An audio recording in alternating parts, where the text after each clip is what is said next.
Master.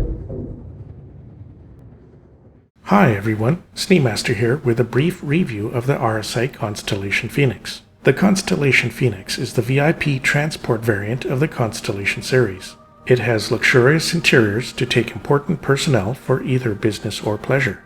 The Phoenix is the same size as the regular Constellation ships at 64 meters long and 28 meters wide. It has the same shape as other Constellation ships with some exceptions, such as large windows and missing airlocks. It is designed for a crew of 4 and can also carry multiple passengers. The ship is separated into a bridge section, a crew section, a passenger section, and component and snub ship section in the back. The bridge section has a pilot seat and 2 co-pilot seats. Visibility is decent, but there are weirdly placed struts on the windshield that obscure your vision, like many other Connie variants. Hopefully CIG fixes that. There is access to turrets from the bridge, plus some components as well. I think CIG might add an engineering station here later, but we'll see what happens. There is a Spartan crew section behind the bridge that doesn't have any luxury features. There are 4 lockers that are empty and don't do anything, plus a gun storage next to it. There is a small bathroom that is a combination toilet, shower, and sink. There is a couch that curves around and a table that lifts out of the ground, but is currently broken.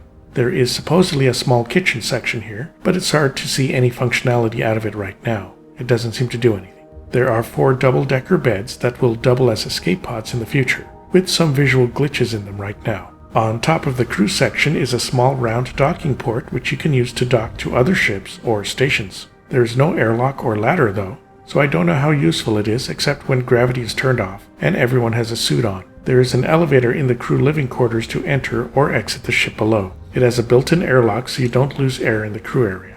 Behind the crew quarters is the luxurious passenger area with nice lighting and flooring. In the passenger section there are 3 bedrooms for passengers. The 2 smaller rooms have twin-size beds, while the larger room in the back has a larger queen bed. They don't seem to have any amenities or closets, just some small TVs that don't function yet. There are small fish tanks in the 2 smaller bedrooms behind the beds. There don't seem to be any escape pods for passengers, so that could be a problem. There is a bar and kitchen in the main area, as well as passenger seats on one side and even a large meeting table on the other side. In the future, the meeting room area can be switched out to have a piano instead. In one section there is also a jacuzzi, but it is not functional at the moment due to bugs. The jacuzzi will be able to be opened or closed to be able to use the area for other things. Next to the jacuzzi area is a large fish tank. Along this passenger area are long windows on the side, giving amazing views, as well as a long window in the roof to bring in more sunlight. There is no bathroom in the passenger section for some reason, so that looks to be a major flaw that will need to be fixed by CIG in the future.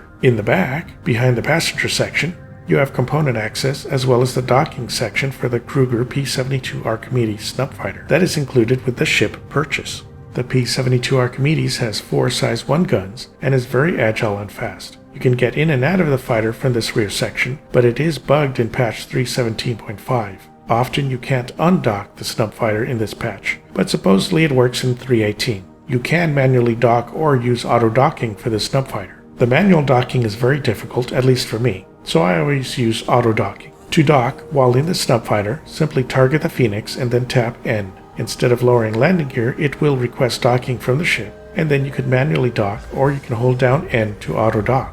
There is also a cargo bay underneath the passenger section that opens up down below, that you can also reach with a small elevator. The cargo bay can hold 96 SCU of cargo or various ground vehicles. I found that the Ursa rover fits well, and even has a little space on the side to get out from the side door. You can also fit up to 4 Drake Mules or Grey Cat STVs, or multiple hover vehicles. The Grey Cat Rock and DS are a bit wider, so you can only fit one in there safely. The Phoenix will also come with a future RSI Lynx rover, which is a luxury rover. No word on what it'll look like, when it'll release, or any stats on it yet. So, for the moment, all Phoenix owners get an Ursa rover to play with until then. Player stowage space is 8000K micro SCU. They should get stored in lockers, but the lockers don't work yet. The Phoenix comes with 1 large shield generator, medium-size radar and computers, 2 size 2 hydrogen fuel tanks, 1 size 2 quantum fuel tank, and 1 size 2 quantum drive. There are VTOL engines all over the ship to improve takeoff and hovering over high-gravity locations.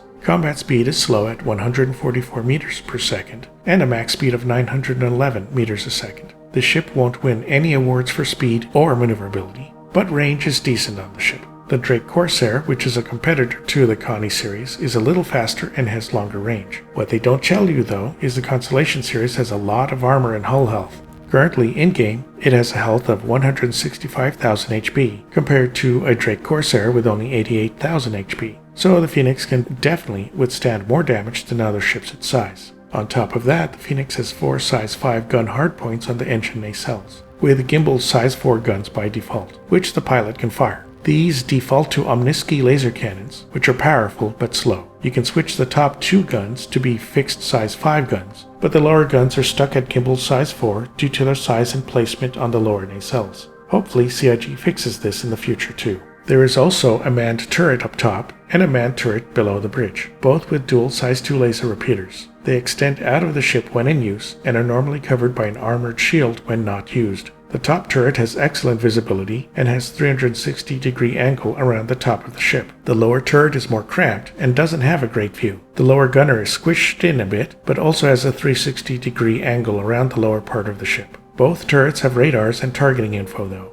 so they are better than remote turrets. The Phoenix in the future will have dedicated computer blades that can be used to control the turrets for automated defense against missiles and ships. The only problem is there is a slight blind spot to the rear of the ship, behind the engines, where the turrets can't hit and small ships can attack from. There are also 4 size 4 missile hardpoints in wings that deploy on the side. These come with 7 size 1 missiles each for 21 total missiles. They don't do a ton of damage each, but are great at damaging fighters, enough to keep them off your back. Plus you can fire 4 at a time, and there's a lot of missiles, so it works to keep ships away from you at a distance. These missiles are also decent for attacking ground targets too. The Snub fighter in the back is designed to help fend off pesky smaller ships or scout dangerous areas ahead of the ship. It can also be used as a small shuttle for one person. You can also use it as an extra emergency exit if the escape pods are full. It's very useful to cover any blind spots that the turrets can't hit. The Constellation Phoenix runs for $350 in time and quantity limited sales, so you have to be very quick to buy one when they are available. You can buy the Phoenix in-game at Lorville for 5.7 million UEC, or rent it for 169,000 UEC per day at New Babbage. The typical paint for the Phoenix is white, but there is an emerald version of the Phoenix that normally pops up for sale during St. Patrick's Day, along with other green ships. It's extremely rare to get otherwise.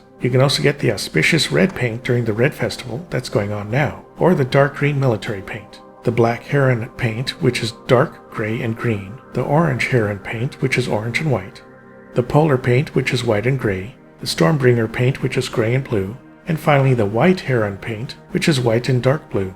You can buy most of these in a big pack and save 30%. The paints are interchangeable with other Constellation variants, so if you have more than one Constellation, you can still use them. The Phoenix is mostly focused on passenger comfort and VIP transport. Orgs can definitely use it to transport important people safely, especially when AI passengers become a thing. You could make a lot of money from that.